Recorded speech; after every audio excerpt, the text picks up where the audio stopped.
Bonjour, bonjour et bienvenue sur Brico Girls. Aujourd'hui dans ce tuto, une nouvelle astuce Lectra, construire un slip femme en 5 minutes chrono. Montre en main, c'est parti. Donc on va partir sur une base de slip brésilien que vous voyez à l'écran en Lectra non expert, donc on va dire simple. Dans un premier temps, on va marier toutes les pièces afin d'obtenir le patron assemblé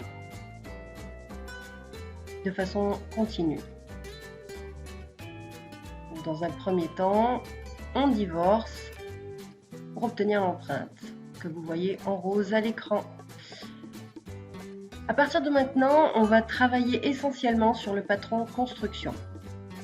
L'objectif étant de créer la structure du modèle par des décrochés et des lignes. Donc on part toujours de la taille milieu devant, comme vous avez pu le voir.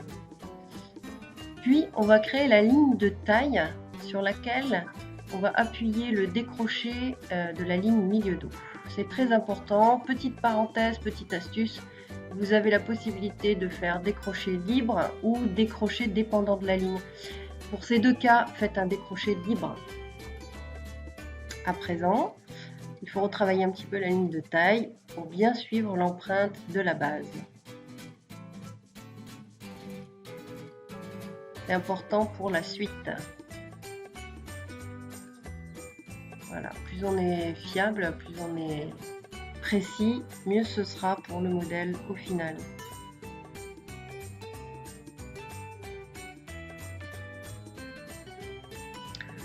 À présent, on va poser les développés qui vont nous permettre de maîtriser les hauteurs du produit. Donc, le développé milieu devant,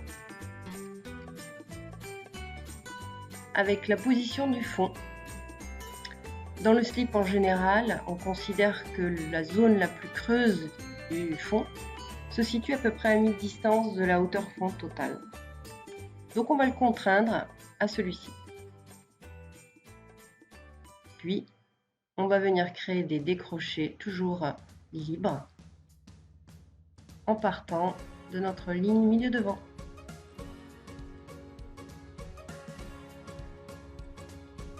En positionnant les développés de façon à suivre l'empreinte de la cuisse.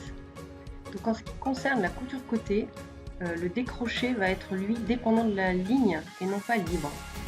Ceci afin d'avoir un angle correct dans toutes les tailles, que vous verrez dans le prochain tuto. Décroché du fond pour la ligne de fond, dos. Toujours en positionnant les développés sur l'empreinte. Dernier petit développé qui lui va permettre de maîtriser la couvrance du slip au niveau de l'aine. Très important également.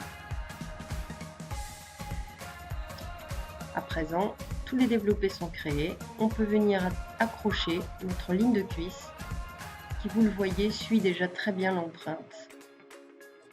Une petite modification au niveau de l'aine.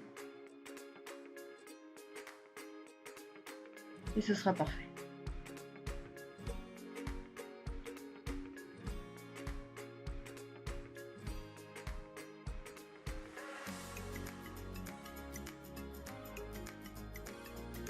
Ne pas oublier de suivre le bombé de la cuisse. Voilà, c'est fini. Comme quoi, 5 minutes montre en main, je ne vous ai pas menti. Voilà, la structure du slip est créée. Je vous invite à suivre les 2 vidéos suivantes qui vont vous expliquer comment grader un slip en 2 minutes montre en main et comment extraire les pièces dépendant de cette base. Merci beaucoup, à la prochaine, bye bye.